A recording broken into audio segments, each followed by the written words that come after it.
Stop dulu. Apapun rencana bikin dia balik yang lagi kamu pikirin sekarang, mau itu kirim pesan panjang, nongol tiba-tiba di tempat dia kerja, atau update status galau, mending jangan. Serius, karena aku mau kasih tahu kamu satu hal yang bisa benar-benar ngubah semuanya. Ini bukan trik murahan, tapi prinsip psikologis yang udah terbukti bikin perempuan balik lagi ke pria yang tahu caranya.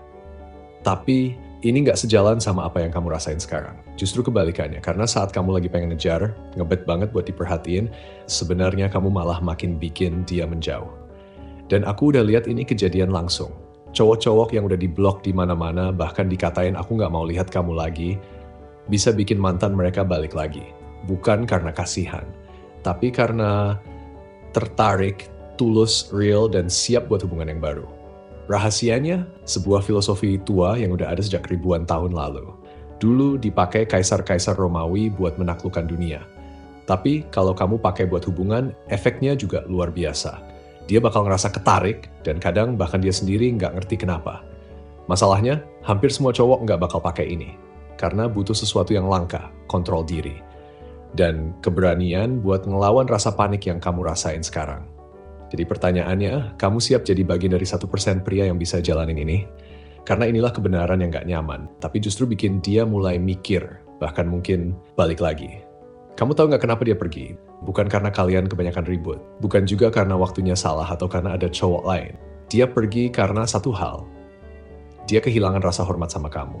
Dan ini yang berat. Semua hal yang sekarang kamu pikir bisa bikin dia balik, justru malah makin ngurangin rasa hormat itu. Coba bayangin, kamu kirim chat panjang soal betapa kamu kangen dia. Di pikirannya, doi nggak punya siapa-siapa lagi. Doi lemah.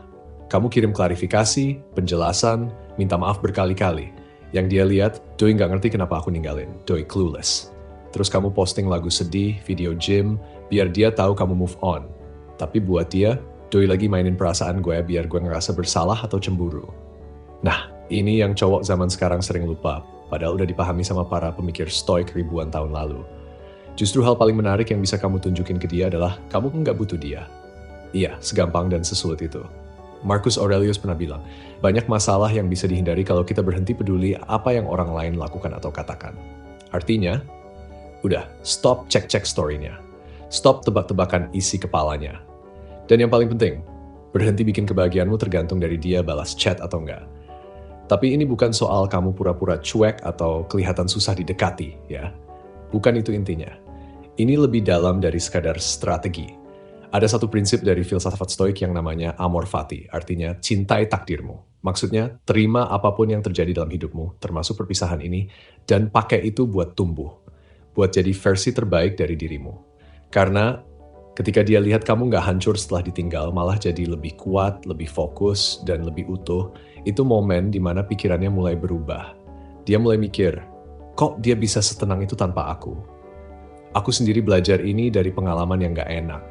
Dulu aku pacaran 3 tahun sama seorang cewek. Sampai akhirnya dia bilang dia butuh waktu buat mikir. Klasik banget kan? Putus halus. Awalnya aku pengen banget buktiin cinta, pengen yakinin dia kalau aku bisa berubah. Tapi syukurnya aku gak lakukan itu. Aku mundur. Bukan karena sakit hati, tapi karena aku sadar aku harus cari tahu kenapa aku jadi pria yang pantas ditinggal. Dan ternyata itu titik balik hidupku. Bukan cuma soal hubungan, tapi soal siapa aku sebenarnya. Banyak cowok mikir, kalau aku jadi lebih baik, dia pasti bakal nyadar dan balik lagi. Tapi kenyataannya bukan kayak gitu. Perbaikan diri yang benar itu bukan buat bikin dia nyadar. Tapi buat kamu jadi seseorang yang gak butuh validasi dari dia buat merasa cukup. Dan percaya deh, perempuan bisa ngerasain perbedaan itu, bahkan sebelum kamu ngomong apa-apa. Sekarang coba aku jelaskan apa yang biasanya terjadi di pikirannya, pelan-pelan, dari awal sampai akhirnya. Fase pertama, lega. Dia mikir, syukurlah dia nggak ngejar-ngejar aku. Dalam bayangannya, putus ini bakal gampang dan kamu bakal hilang pelan-pelan. Fase kedua, penasaran. 2 minggu berlalu, dan kamu tetap nggak menghubungi dia sama sekali. Dia mulai ngerasa aneh, loh kok dia nggak cari aku ya? Fase ketiga, bingung. Dia mulai bertanya-tanya, aku kira dia bakal berusaha balik lagi. Kenapa dia malah diam aja? Ini bikin dia mikir lebih dalam. Fase keempat, investigasi. Karena makin penasaran, dia mulai ke poin kamu. Lihat story kamu, nanya ke teman-teman, cari tahu kamu lagi kenapa. Dia pengen tahu kamu lagi sedih atau malah fine-fine aja. Fase kelima, khawatir. Ternyata kamu justru terlihat makin stabil, bahkan berkembang. Disinilah dia mikir, tunggu, dia malah makin oke tanpa aku. Fase ke-6, tertarik.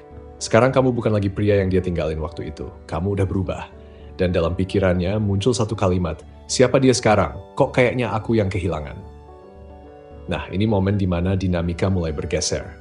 Tapi ingat, itu bukan karena kamu ngejar dia, tapi karena kamu fokus ke dirimu sendiri. Tapi ini yang perlu kamu pahami, ini bukan soal trik atau taktik no contact buat bikin dia penasaran. Bukan, kamu nggak ngilang buat ngemanipulasi dia. Kamu ngilang karena itu memang langkah terbaik buat dirimu sendiri. Dalam filosofi Stoik, ada konsep yang namanya premeditatio malorum, membayangkan kehilangan sebelum itu benar-benar terjadi. Ini ngajarin kita bahwa apapun yang kita punya sekarang, hubungan, pekerjaan, kesehatan, bahkan hidup, semuanya bisa hilang kapan aja. Dan kalau kamu benar-benar ngerti itu, kamu bakal berhenti nempel sama hal-hal yang sebenarnya di luar kendalimu. Waktu cewekku pergi, aku benar-benar menarik diri dari semuanya. Bukan buat main drama. Tapi, karena aku sadar, aku harus balik fokus ke diriku sendiri. 6 bulan penuh, aku nggak mikirin kencan, bahkan nggak tertarik buat kenal orang baru. Aku sibuk jadi versi terbaik dari diriku yang selama ini aku abaikan. Aku mulai baca filsafat yang beneran, bukan buku motivasi instan.